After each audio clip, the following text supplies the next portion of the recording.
Right, okay. My name's Luke, and I'm just here to be doing the test review for Jord and just giving him some feedback on his on the three sports analysis areas which we covered, which we actually covered, technical, physical, and we covered biomechanical as well.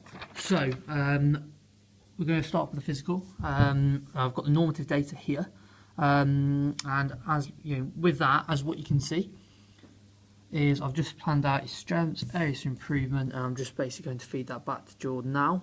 I just want to let him know that with that, one of the strengths is with the sergeant jump. In that, Jordan scored scores of 54, 57, and 59. So with this, that basically means that his scores are all above average, as you can see, because the scores are 50 to 65 centimetres, which is really good. So we just need to see sort of how we can improve on that strength there. But that is a really good strength for Jordan. Another strength for Jordan is, even though that he didn't score his highest score on the technical side of things, when we were doing the drive pass, we've got the video for that, where he'd done 10 attempts. Out of this, he got 3, but they were all really close. So on another day, if his technique may have just been a little bit better and he hadn't been focusing on other areas, he could have got 5 or 6 instead with that instead of the 3, which this basically gives us a good platform to work on, because it wasn't that he just got 3 straight in and all the others went miles wide. They were going everywhere. They were actually sort of directed towards the gate, and they were only 1 metre, 2 metres either side. So it was a really good attempt by Jordan on that. A strength on the biomechanics. As you can see here, basically I've got here a Hertfordshire University first team player. So Jordan currently plays at college level at the moment. So if he went to university, this is an area where he might look to play, which he would play against a lot better opposition. But a strength for Jordan, with him achieving sort of like maximum power within the drive pass and getting as much distance in that as you want, and to sort of reduce the speed of increase the speed and reduce the time period of what it takes for the ball to travel across the field, for defenders to get back. Jordan showed a very good range of movement and flexibility, as you can see on here. If you look at the width and length of his legs are spread apart, and his arms as well, just the range of movements within his body shaping when actually planting his foot to then strike that ball were really good. So that's a really good strength which we can work on from there as well. A few areas for improvement with Jordan. Basically, Jordan, that an area for improvement for you was that your technique wasn't the best within the sergeant jump. It did take you to your 3rd attempt to get your best result, which was 59.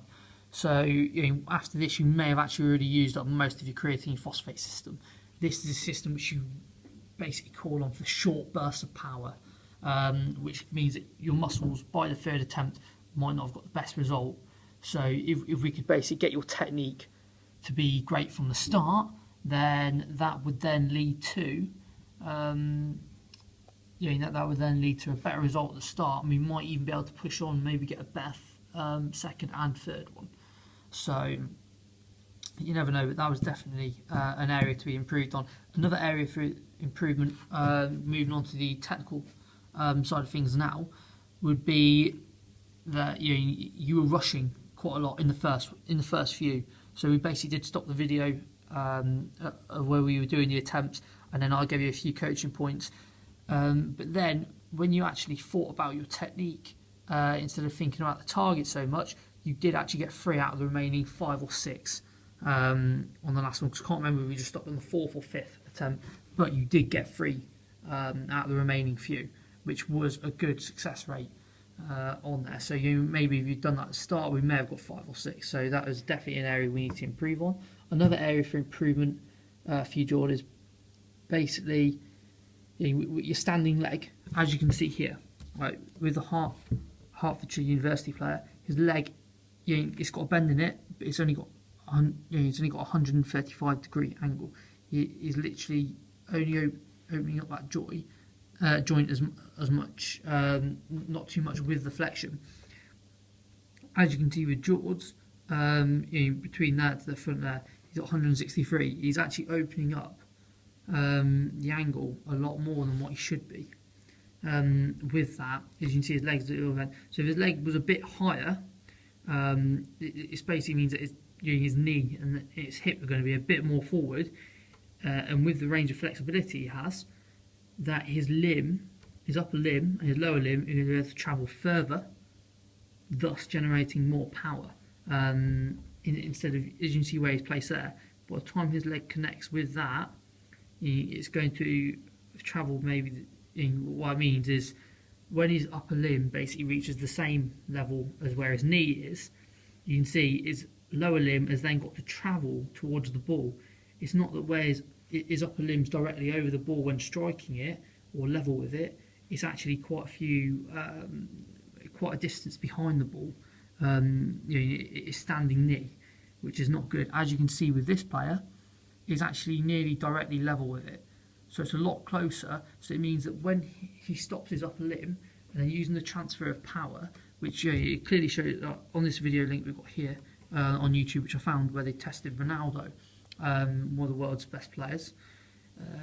Is transferring method of power in the free kick is to travel with, let the upper limb travel level with the other one, which is basically level with the ball, and then transferring the power and basically using his lower limb as a pendulum to then swing through and connect with the ball. But that means that his leg is level with the ball, his standing leg. As you can see here, George's leg's a little bit too bent, he's stretching a bit too much. By the time it comes to that, it means that then the lower limb's got to travel on further, and the upper limb has to then engage again and go further, and this means that you will generate a loss of power when actually striking that ball, and you won't be reaching your maximum potential for the distance travelled over the field when striking that. So, with that explained there, that is definitely an area to be improved on with the biomechanics side of things. Basically, I've come up with a couple of smart targets. It basically means that they're going to be specific, measurable, achievable, realistic, and they're going to be time-phased. We've set a few short-term goals here, as you can just see. Basically, Jordan, what I want you to do is a goal for you is that we're going to retest you in 6 weeks' time and try and get you a score of 62 centimetres. Basically, we're going to do this by just adding a few little training methods. What I want you to do is I basically want you to practice your technique. As I said, that's an area we need to improve on, but also improving on the power wouldn't harm things as well. So what I want you to do is just in the mirror, just practice the technique of squatting down, basically make sure your toes are pointing forward and that you are pushing up off your toes. You are transferring that power, and you are using the swing of the arms as well. Because basically, you're using your arms in football, you're using your whole body in football to generate power through every moment. You're basically transferring body through all areas. You're basically transferring the power through all areas of your body into your legs. You're channeling everything through your hips, the lot from your upper body to generate as much power as possible when striking the ball. So this is definitely going to help you with sort of being able to go through those different stages in generating the power. So basically, what I want you to do is you can also do some squat jumps as well. So you're basically going to sort of like squat down, and you go down in exactly the same position, but you're going to jump up onto a Reebok step. So you just jump forward onto a Reebok step, but you go basically, when you go down the gym, there are a few squares there which you can use, sort of like sit on top of each other, and then they go underneath the Reebok step, and this will raise the height. I want you to use about 5 or 6 of those squares. And then basically keep doing this. This will just increase your power and creatine phosphate system to help with the explosiveness, and this should help the height of which you can jump at. Another goal is to ensure that the power transferring into the technique is necessary. You're actually, because you can have as much power in your legs as possible, but if you don't practice the technique and you don't have the muscle memory within the technique, then you're not actually going to have, it's not going to, well, basically what it will do is it won't actually refer to the technique of which you're trying to improve on. So for example, you could have as much power as you want jumping in the air, but then when you're transferring it with the technique and kicking the ball, because the muscle memory is not used to doing that certain technique, you might only get 60-70% of the power in your legs to kick that ball. So you might only be kicking it 30, 40 yards, as where you could be kicking it 50, 60. So yeah, that's an area you need to work on. So a little method that I've come up with, where you just practicing this, is just using the width of the pitch. Basically, get you a mate, guy or girl. Basically, this will just build up the muscle memory, and just sort of practicing the drive pass, hitting it at the width of the pitch. And you're just going across the pitch, just going to hit it to your mate, and just keep practicing this maybe 2 to 3 times a week. Just practice it 10, 20 minutes, and this will basically then build up the muscle memory within that muscle, and the power as well, specific to that kind of movement. Another area which we're going to look on is going to be actually getting coach's eye. That's what I used on here to analyse this. As you can see, what you can do is you can slow down the movement, and then you can freeze frame that. You can capture that image. You can actually use all these lines and everything to sort of put these lines out and actually measure the angles as well. So a good thing for you to do would be to get coach's eye and basically sort of learn how to process the data, to basically set your own improvements, and sort of have a good understanding for yourself as well of what technique is actually not going right, and what areas of that technique you need to work on. So it doesn't have to be done with drive passing. You can do this with anything else as well, but it's a good thing to be able to know how to use and use that to your advantage. Medium-term goals are basically going to be over the next 2 to 3 months. I just want you sort of training, twice a week. Just do it twice a week, where you're basically doing the same again, using that Reebok set, maybe add a few more squares in there, and just keep practicing that. And then basically what we're doing is keep practicing the technique, and we want to sort of work towards getting towards an excellent score. As you see here, the excellent score is 65 centimetres. And this is the data for 16 to 19 year olds, and as you told me, you are 19, so that would be great for you. Another area is going to be practicing the drive pass more. So it might be, obviously you told me that you play for a team. It could be that you can getting your manager or friend to keep track how many successful passes you're making, such as long distance passes. So it could be you just keep trying to use them more, hitting that diagonal pass or the switch across the field, and that you are using those passes time to time throughout the match, and see how many successful that you are doing. And then what we'll do as well, the medium term goals, we'll retest and we'll see if we can get at least a score of 5 out of 10 on there. Also, I'd like you to, going on to the biomechanical side of thing again, I'd like you to be able to, with this medium term goal in 2 or 3 months time, I'd like you to be able to feel confident in actually using coach's eye, and how you can interpret the results and make your own critique, basically on the technique. So as I have here with the angles and everything, in saying that the leg is far too bent, it's not extended enough, and that you're basically using just a bit too much range of movement within that joint, and that you are a bit too far back, that basically you can pick up on that yourself with somebody video record it, somebody just video records it with your mates, and you basically slow down, go through that image, and you basically pick out the points yourself of what you feel like need to be improved on your technique. This will basically help you within your game situation, and it's going to help you overall with your improvement with the technique as well, and your understanding of biomechanics.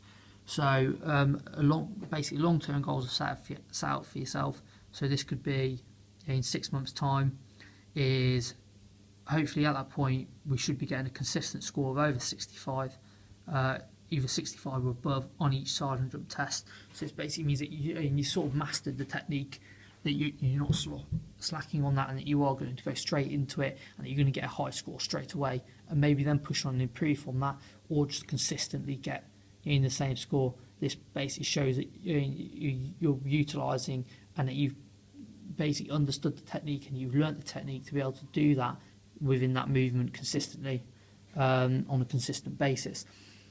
This is going to be done by increasing the intensity of the training, by maybe just adding weights as well to keep increasing that power. Obviously the technique will come by just practicing it, but also to reach, it's not just technique. Sometimes you can get your technique, but you need to raise the power in your legs.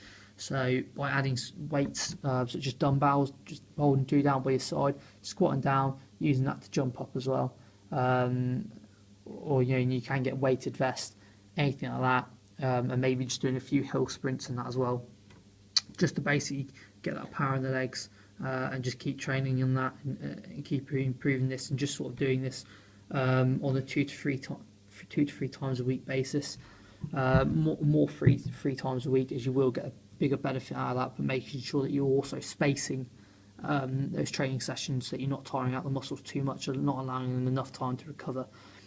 Another one would, the next sort of long-term goal that you've come up with over the 6 months is that you feel confident that you can execute in a match successfully the drive pass, and this can create a goal scoring opportunity.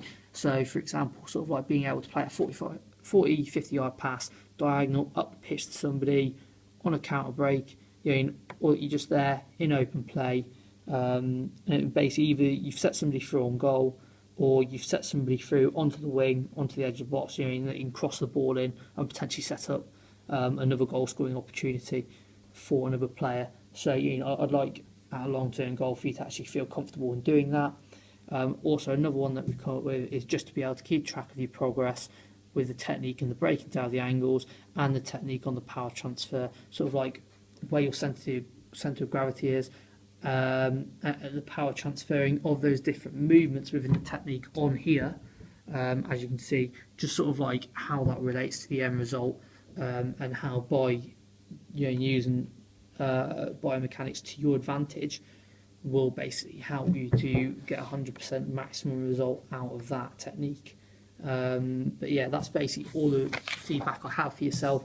Thank you very much for your time today.